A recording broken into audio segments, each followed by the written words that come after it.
Today's Hisham Sharabi Memorial Lecture is entitled Deja Vu All Over Again, Iraq, Iran, and the Israel Lobby.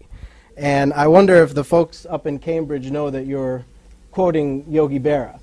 But I think I think it's very much appropriate, though, for the conversation around the impending, or hopefully not, war that we're hearing about so often, and the beating of the war drums.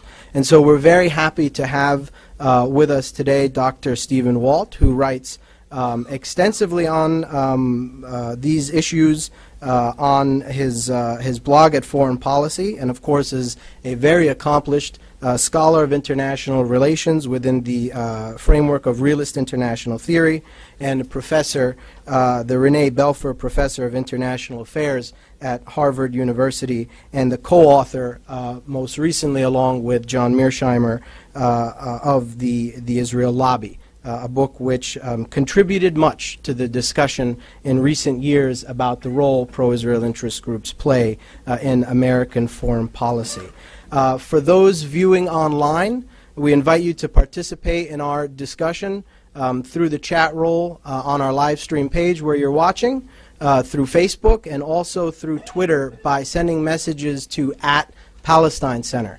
So we'll be happy to relay your questions to Professor Stephen Walt at the end of the talk during our question and answer session. And so without further ado, please join me in welcoming Professor Walt.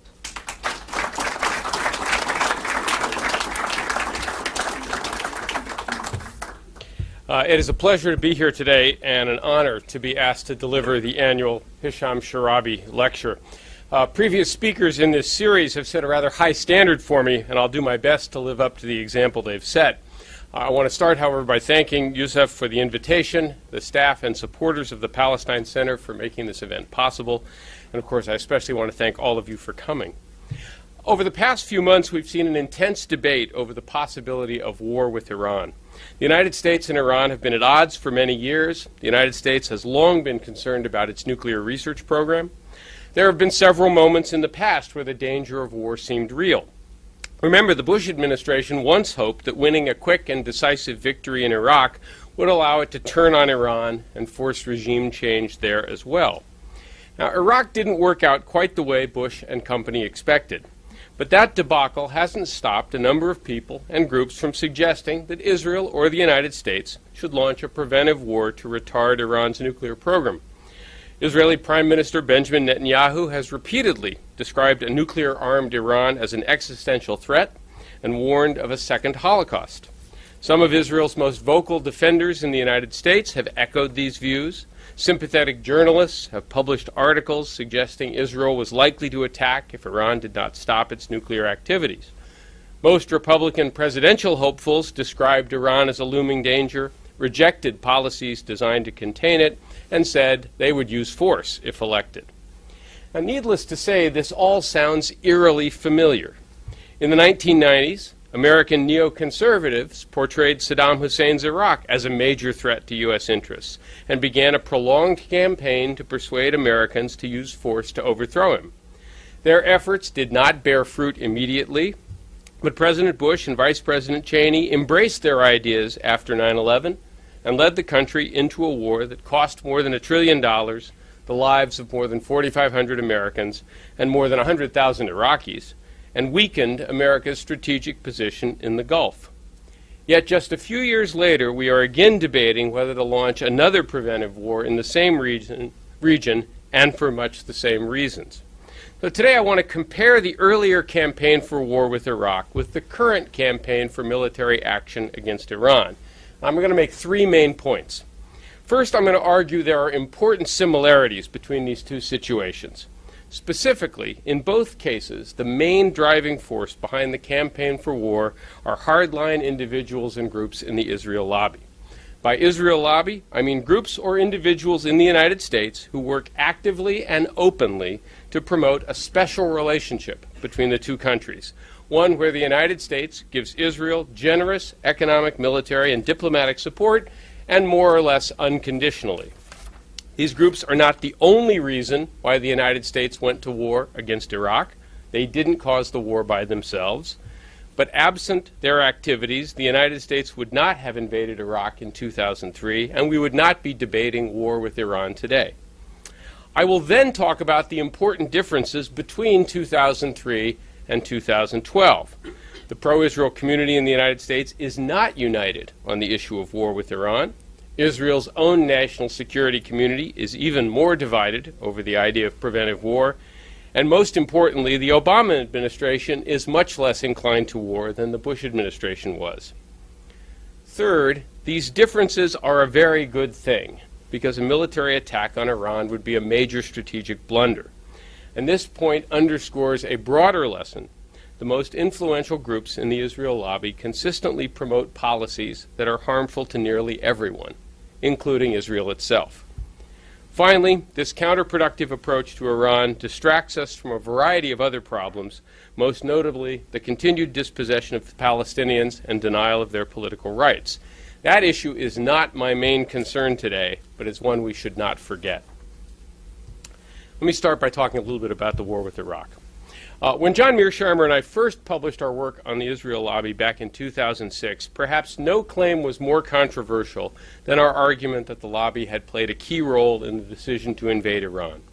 It was clear by then that the war had been a huge blunder. It is hardly surprising that individuals and groups who had helped to bring it about sought to deny responsibility afterwards. Our critics could not refute our arguments directly, however, so they chose to misrepresent them or to portray us falsely as anti-Semites and conspiracy theorists. But what did we actually write? In our original article and subsequent book, we said, quote, "The driving force behind the Iraq war was a small band of neoconservatives. It was the neocons who dreamed up the idea of using U.S. power to topple Saddam. It was the neocons who openly advocated this course from the mid-1990s onward. Their efforts included a series of open letters addressed to President Clinton, numerous articles and op-eds in places like the Weekly Standard, Wall Street Journal, and Washington Post.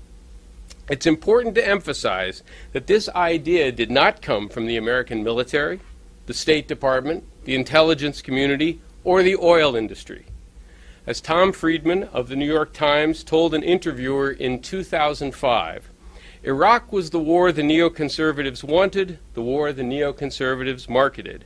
I could give you the names of 25 people here in Washington who, if you had exiled them to a desert island in 2001, the Iraq war would not have happened."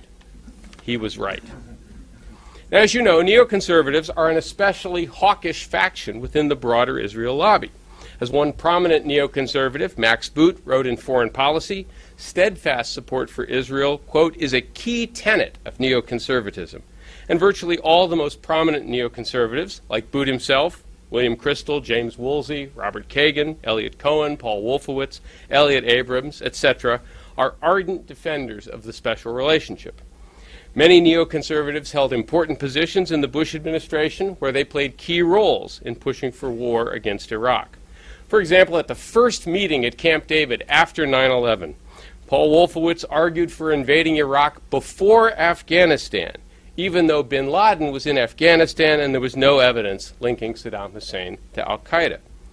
Neoconservatives outside the government expressed similar views, with Robert Kagan and William Kristol calling for regime change in Iraq right after 9/11, well before the Taliban had been toppled from power. A few months later, in April 2002, Neocon Project for a New American Century released yet another open letter, this time urging President Bush to, quote, "accelerate plans for removing Saddam Hussein." So the role of the neoconservatives is really beyond dispute. But what about groups like AIPAC or the other major organizations in the lobby? They didn't initiate the idea of invading Iraq, and they do not appear to have done much to convince President Bush to decide on war. Instead, these groups played an important role in convincing Congress and the American people to support Bush's plan. For example, in the months preceding the war, AIPAC's biweekly Near East report published numerous articles highlighting the danger from Iraq, including an interview with Kenneth Pollack of the Sabin Center at Brookings. Pollack, as you most know, was the author of The Threatening Storm, a book that argued regime change in Iraq was necessary because Saddam was undeterrable. Pollock's boss at the Sabin Center was Martin Indyk, the former deputy director of research at AIPAC, co-founder of the pro-Israel Washington Institute for Near East Policy, and both men wrote articles and op-eds calling for war in late 2002 and 2003. But there's more. In 2003, AIPAC Executive Director Howard Korer told the New York Sun that one of AIPAC's success stories in 2002 was, quote, quietly lobbying Congress to approve the resolution authorizing the use of force.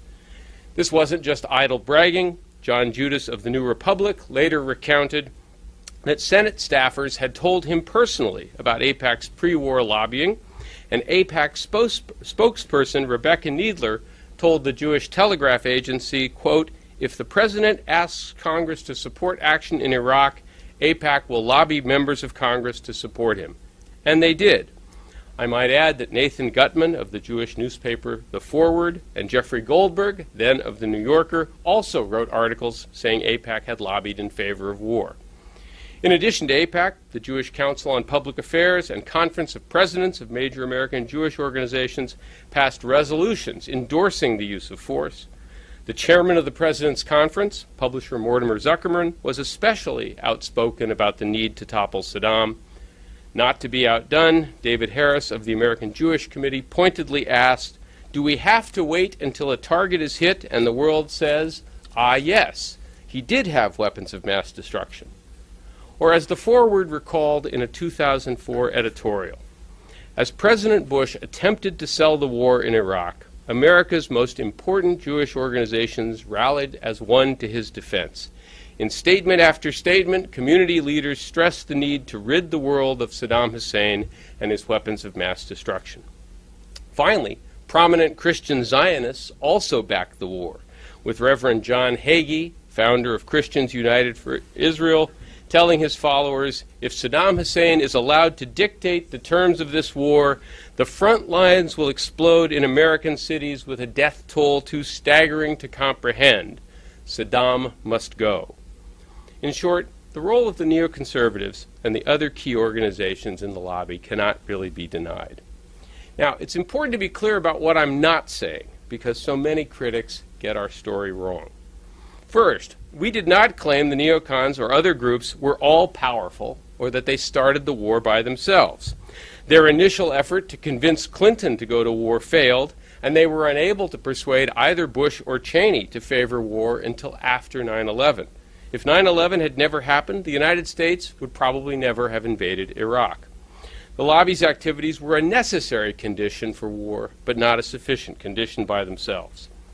Second, the war was not the result of some secret cabal or conspiracy.